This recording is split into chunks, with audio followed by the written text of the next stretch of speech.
திருவள்ளூர், சிறுவாபுரி, பொன்னேரி பகுதிகளில் தொடர் மின் பாதிப்பு ஏற்படுவதாக விவசாயிகள், பொதுமக்கள் புகார். மின் கம்பியில் சிக்கும் மரங்களை அகற்ற மின் ஊழியர்கள் ரூபாய் பொதுமக்களிடம் பணம் கேட்பதாக திமுக வார்டு நிர்வாகிகள் மின்வாரிய அதிகாரிகளிடம் புகார். திருவள்ளூர் மாவட்டம் பொன்னேரி மின்கோட்ட அளவிலான மின் நுகர்வோர் குறை தீர்க்கும் நாள் கூட்டம் சென்னை வடக்கு மின் திட்ட மேற்பார்வை பொறியாளர் பொறுப்பு தலைமையில் செயற்பொறியாளர் பாண்டியன் முன்னிலையில் மின் வாரிய அலுவலகத்தில் நடைபெற்றது.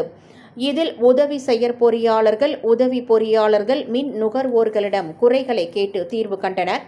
விவசாயிகளுக்கு சீராக மின் விநியோகம் செய்ய வலியுறுத்தியும், விவசாய நிலங்களில் தாழ்வாக செல்லும் மின் கம்பி மற்றும் சாய்ந்து கிடக்கும் மின் கம்பங்களை சரி செய்திடவும், பொன்னேரி, ஏலியம்பேடு துணை மின் நிலையங்களில் இருந்து பொன்னேரி நகர துணை மின் நிலையத்திற்கு 1,98,00,000 மதிப்பில் புதைவடம் கேபிள் இணைப்பு திட்டம் கிடப்பில் உள்ளதை விரைந்து முடித்திடவும் கோரிக்கை வைத்தனர்.